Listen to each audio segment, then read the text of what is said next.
thank you for tuning in to Thursday's edition of Quick Morning. The Prime Minister has concluded his visit to Kazan and has taken part in the BRICS summit and has had several key bilaterals as well. We'll get you the highlights. Let's get started.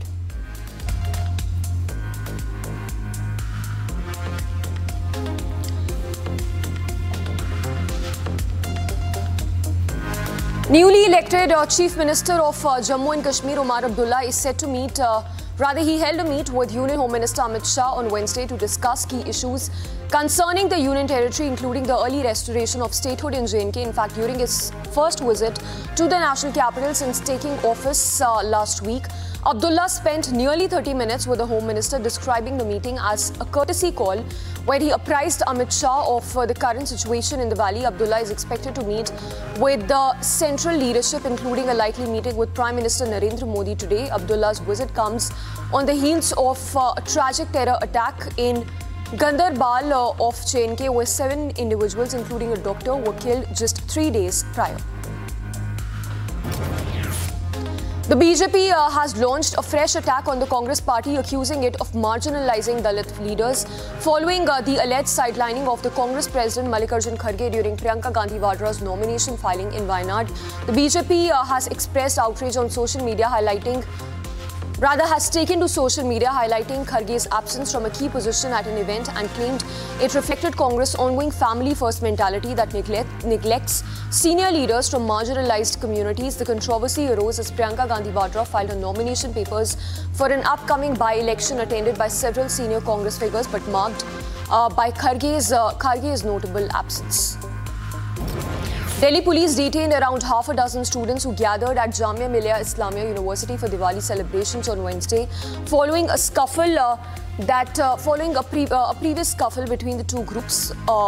During a similar event, a senior police official indicated that the detentions occurred because the university administration had not granted permission for another Diwali event, citing concerns from the previous night's altercation. Approximately 30 to 40 students affiliated with the ABVP along with other participants from universities such as JNU and DU assembled outside the university and held a Deep Mahotsav despite the restrictions. Delhi Chief Minister Arvind Kejriwal's visit to Mehrauli was cut short on Wednesday as he encountered significant protests from local residents. Demonstrators waved black flags, voiced their frustrations over deteriorating roads and conditions and perceived government neglect. Kejriwal, who intended to address community concerns, left the scene within just 5 minutes due to escalating unrest. Mumbai police made a significant breakthrough in the murder case of Baba Siddique by arresting Amit Kumar, the 11th accused in Haryana. The 29-year-old, who's said to be an associate of Jishan Akhtar, one of the main accused, currently in jail. The police has revealed that the accused allegedly facilitated for Akhtar withdrawing over 2 to 2.5 lakh rupees from his account in multiple installments. The court has remanded the accused to police custody until 4th of November. The case has sparked widespread concern and calls for swift action. The Maha Vikas Aghadi alliance comprising of the Congress, NCP and Shiv Sena UBT announced plans to contest on 85 seats each in the upcoming Maharashtra Assembly elections, with ongoing discussions to finalize a seat-sharing agreement. During a press conference, Shiv Sena UBT MP Sanjay Raut has revealed that consensus has been reached upon on 270 out of 288 seats for the 20th of November elections. Raut further stated that other parties such as the Samajwadi Party, PWD, CPIM, CPI and AAP will also be included in the alliance, emphasizing the united front to defeat the Mahayuti government. Maharashtra Congress Chief Nana Patole also confirmed the remaining seats will be allocated to smaller parties. Meanwhile, German Chancellor is set to arrive in India for a 2-day visit starting 24th at the invitation of Prime Minister Modi. The leaders will meet on 25th of October at Modi's official residence, 7 Lok Kalyan Marg, to inaugurate the 18th Asia Pacific Conference of German Business 2024 at the Taj Palace. Following this, they will engage in intergovernment consultations at Hyderabad House, discussing topics such as enhanced security and defense cooperation, talent mobility and sustainable development. The German Chancellor will be accompanied by senior ministers and will conclude the visit with a scheduled port call in Goa on 26th of October. In a joint declaration endorsed by leaders including Prime Minister Modi and President Xi Jinping, condemned terrorism in all forms, asserting it should not be linked to any religion or nationality. The leaders affirmed their commitment to enhancing international cooperation while respecting national sovereignty, rejecting any polarization of counter-terror efforts. Other notable BRICS leaders also emphasized on the urgent need to combat terrorism, labeling it as a common threat during the 16th summit in Kazan. They pledged to take decisive action against the spread of terror ideology, misuse of technology and the cross-border movement and financing of terrorism on the sidelines of the joint declaration at Kazan. In a landmark decision, the Jaunpur Civil Court has upheld the Swaraj Wahini plea to recognize the Atala Masjid as an ancient temple, rejecting the applications of the Waqf Board and the Peace Committee. The court's ruling allows the case to proceed, with advocate Ram Singh arguing that the structure shares significant architectural similarities with Hindu temples, suggesting its historical roots. Singh also drew comparisons to ongoing legal disputes in Gyanvapi and Mathura following a lengthy cross-examination. The court set the next hearing for 16th of November this year. In a tragic incident that's been reported, this is in Bengaluru, in which the death toll from the collapsed under-construction building has risen to 8 as rescue teams recovered 7 more bodies during ongoing operations. The building, which was authorized for only 4 stories, was found to be illegally constructed with 7 floors. Authorities have taken contractor Muniappa and owner Bhuvan Reddy into custody. Senior officials confirmed that 6 workers were injured while 13 have been rescued, and search efforts have been on to locate any additional victims trapped beneath the rubble.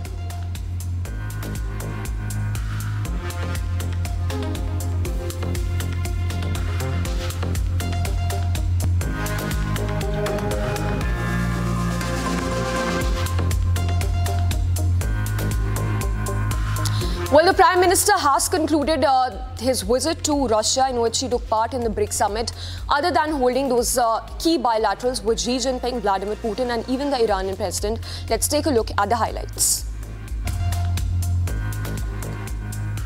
At the recently concluded BRICS summit that was held in Kazan, Prime Minister Modi urged the member nations to incorporate local currencies in international trade, while addressing leaders from Brazil, Russia, India, China, South Africa and new members such as Egypt and UAE. Prime Minister Modi said that local currency trade could bolster financial ties and decrease dependency on foreign currencies. Prime Minister Modi also advocated for continued push of the rupee to become a currency used in international trade strategy to internationalize Indian currency. For nearly 3 years now, the Reserve Bank of India has been enabling trade settlement in rupees, starting with Russia, and has been considering other agreements with nations such as Indonesia and the UAE. Prime Minister Modi also hailed the successful rise of India's unified payment interface and its adoption by many nations, most recently by the UAE, saying such partnerships foster the strengthening of the platform. The Prime Minister even expressed his admiration for the BRICS Business Council and the newly launched BRICS Startup Forum. Friends, नए स्वरूप में BRICS $30 trillion से भी ज्यादा बड़ी economy है। हमारे आर्थिक सहयोग को बढ़ाने में ब्रिक्स बिजनेस काउंसिल और ब्रिक्स विमेन बिजनेस अलायंस की विशेष भूमिका रही है। इस वर्ष ब्रिक्स के अंदर WTO reforms, trade facilitation in agriculture, resilient supply chains, e-commerce और स्पेशल इकोनॉमिक जोन को लेकर जो सहमति बनी है, उससे हमारे आर्थिक सहयोग को बल मिलेगा।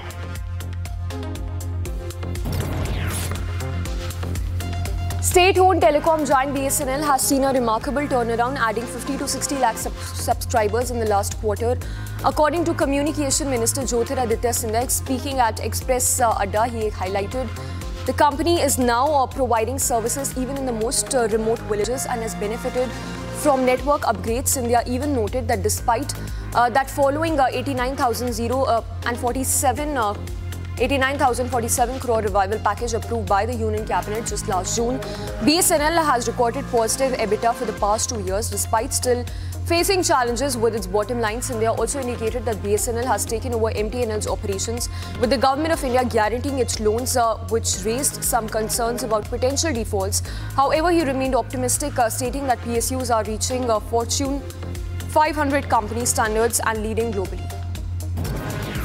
The Indian government has lifted the minimum export or price of $490 per ton on non-basmati rice, a move that is aimed at boosting shipments of this widely consumed commodity of international markets, announced by Directorate General of Foreign Trade in a notification on Wednesday. This decision follows the government's previous ban on non-basmati rice exports on 20th of July and its subsequent relaxations of restrictions on 20th of October. With ample rice stocks in government warehouses and stable retail prices, officials are optimistic about enhancing exports. During the April to August period of the current fiscal year, India exported non-basmati rice worth $201 million compared to $852.52 million for the entire period, where there was a blanket ban on exports. The government allowed shipments to friendly nations, including Maldives, Mauritius, UAE and several African countries. The policy change occurs amid ongoing disruptions in global supply chains due to conflict between Russia and Ukraine. The removal of these restrictions is expected to create a greater trade opportunities for Indian farmers and strengthen the country's position in the global rice market.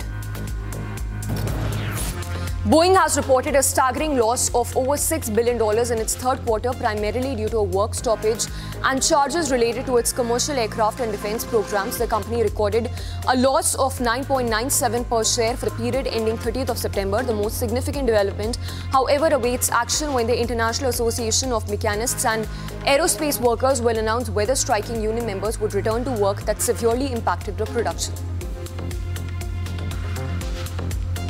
The economics that they demanded, they squandered it with stock buybacks and then sending money back to the shareholders. Let's not forget it was Boeing that has undermined its own manufacturing system for short-term gains, right? Yeah! Hindustan Unilever Limited has reported a 2.3% decline in consolidated net profit for the second quarter ending 30th of September this year, which signaled a 2,595 crore compared to 2,657 crore during the same period last year. The company has attributed this decrease to moderating demand in urban markets as stated in regulatory filing. Despite the profit dip, HUL's revenue from product sales has risen by over 2% to 15,703 crore rupees, up from 15,340 crore a year earlier.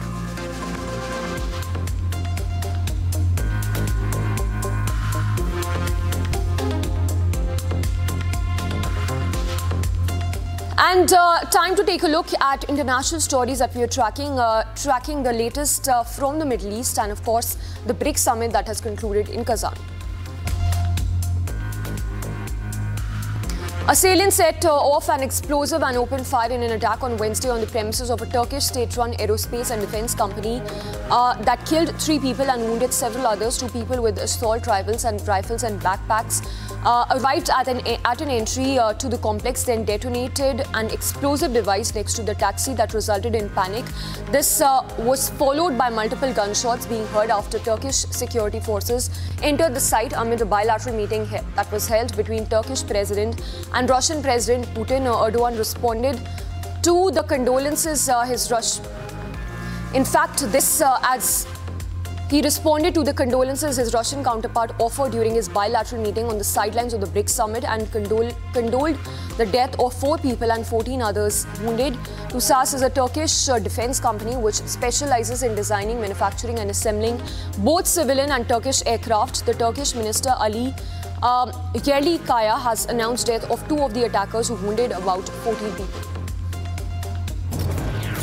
Amid Russia-Ukraine war, there's been a development at the White House. National Security spokesman John Kirby has claimed that US believes that at least 3,000 North Korean soldiers traveled by ship to Russia's largest Pacific port in early to mid-October. There's a high probability that these soldiers may enter into combat alongside the Russian military, and if they do so, then this development would demonstrate Russia's growing desperation in its war against Ukraine. He further said that these soldiers then traveled onward to multiple Russian military training sites in eastern Russia, where they are currently undergoing training. US Defense Secretary Lloyd Austin, along with South Korean lawmaker, has also supported Kirby's statement and has claimed sharing of evidence. Heard earlier this morning, we have seen the public reporting indicating that North Korean soldiers are traveling to Russia to fight against Ukraine. We're working closely with our allies and partners to gain a full understanding of this situation, but today I'm prepared to share what we know at this stage. We assess that between early to mid-October, North Korea moved at least 3,000 soldiers into eastern Russia. We assess that these soldiers traveled by ship from the Wonsan area in North Korea.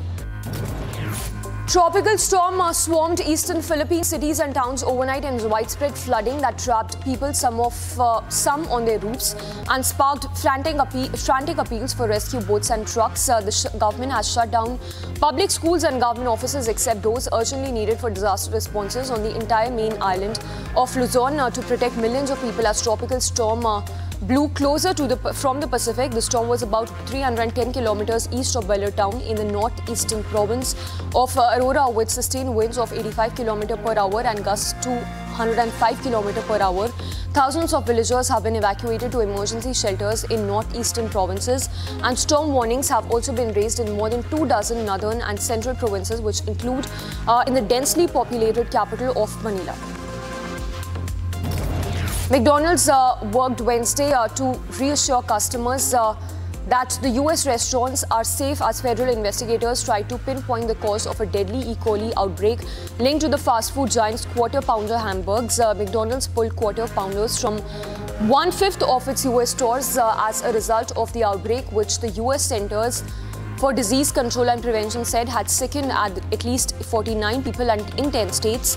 One person died and 10 were hospitalized. A preliminary investigation by the US Food Drug Administration suggested fresh silvered onions that were served raw on Quarter Pounder hamburgers were a likely source of the contamination. Yeah, I showed up to McDonald's today, and just with the recent news of an outbreak with E. coli, it made me think twice about my afternoon snack.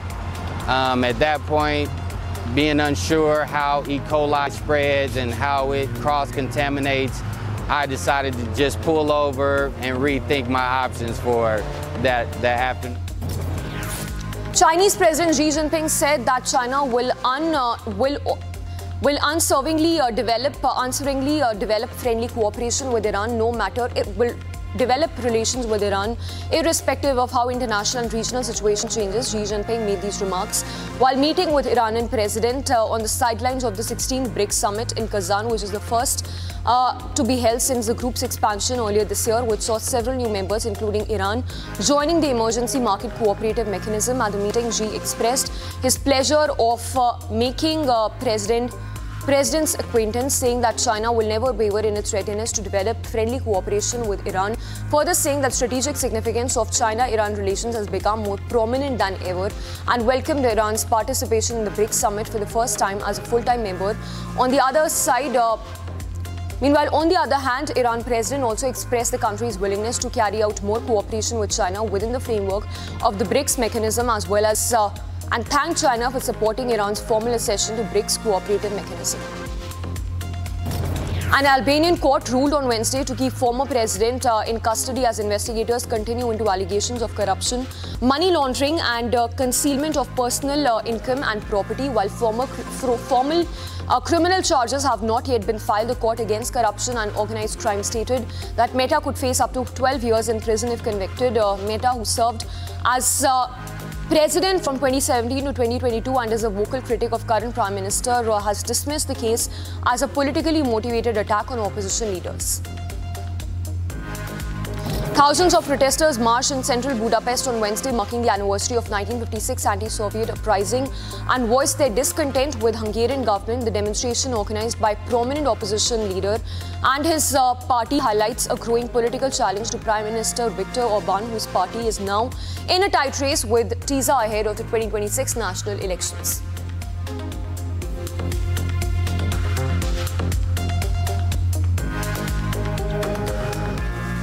And for now, we head into a very short break. When we come back, we'll get you all the action that we're tracking from the world of sports and entertainment.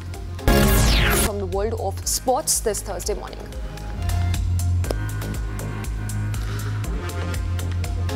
The sport's first ever franchise-based league in the country's Christian Shooting League of India, the proposal mooted by the NRAI president, has received approval from the National Federation's governing body. Following his breathtaking 99 in Bengaluru, Rishabh Pant has edged Virat Kohli in the latest ICC rankings for Test batters. Given his current form, England star Joe Root maintains a healthy lead at the top of the Test batter rankings.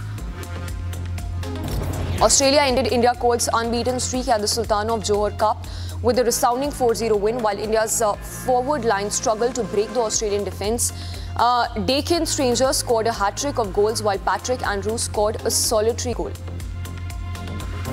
Mayank Yadav should be on the plane off to Australia if Mohammad Shami is not available for selection, is what Brett Lee asserted, one of the most devastatingly destructive bowlers.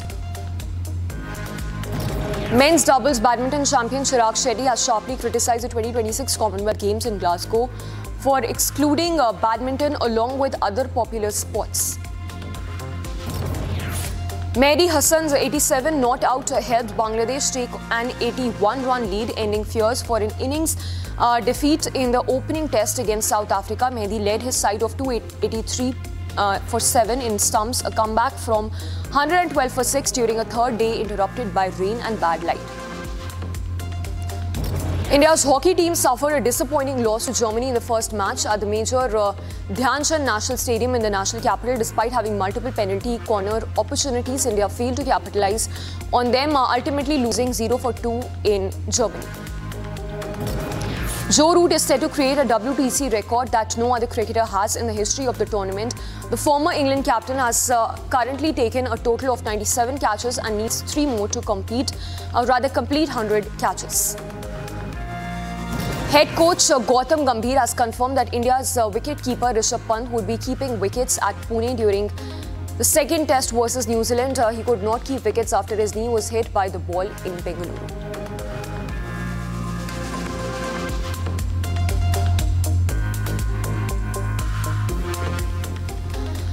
And after the world of sports, here's a look at entertainment stories that we're tracking in this edition. Rita Moreno was honored at the 4th Academy Museum Gala on Saturday in Los Angeles, where she was celebrated alongside Quentin Tarantino and Paul Mescal. The event serves as both as a fundraiser and an early kickoff for performers launching their Hollywood Awards campaigns, while also providing a platform for emerging actors, models and musicians to shine. Among the stars in attendance were Ella Hunt and Nicholas Hoult, adding to the glamour in that evening. Almost everything I can describe. It's an honor to have been part of it twice. That's what's so amazing. Amazing. And I'm just very excited. And tonight, you know, this is the most unexpected thing. An Icon Award. Wow. Bruce Springsteen premiered his latest documentary, Road Diary, Bruce Springsteen and E Street Band in Los Angeles on Monday, attracting a crowd that included Hollywood stars like Danny DeVito and Kelly McLachlan, posing on the black carpet alongside bandmate Steve Van Zandt and producer John Landau. Springsteen celebrated the film's release. Van Zandt remarked that the documentary conveys an important message about maturity and vitality, stating that even after decades, they continue to deliver performances with energy of hurricane and how their enduring presence inspires younger audience. I mean, for those of us, who've been around for a while, I mean, I think it continues to be inspirational for people who aren't used to people maybe at our age, doing what we do. And it's just, we haven't changed that much in 50 years. We have. No, well, I mean, maybe we're better in some ways. You know what I mean? Tim Burton's exhibition, The World of Tim Burton, debuts at the London Design Museum just in time for Halloween, showcasing his imaginative creations including ghosts, martians and monsters. The exhibition reveals Burton as an analog artist who began his journey in 1960s, featuring 600 items from movie studio collections and Burton's personal archive. The show traces the evolution of the ideas and sketches to collaborations with set production and costume designers. As a final stop on the decade-long tour across 14 cities and 11 countries, the exhibition has been expanded with 90 new objects for its London run, where Burton has lived for 25 years. Busta Rhymes took a moment to reflect on his recent experience at the Rock and Roll Hall of Fame at the Venin, The Last Dance premiere in New York on Monday. The iconic rapper shared how performing at the induction ceremony for A Tribe Called Quest was a dream come true. He reflected on how the hip-hop legends shaped his childhood, making chores more enjoyable and influencing his artistic journey.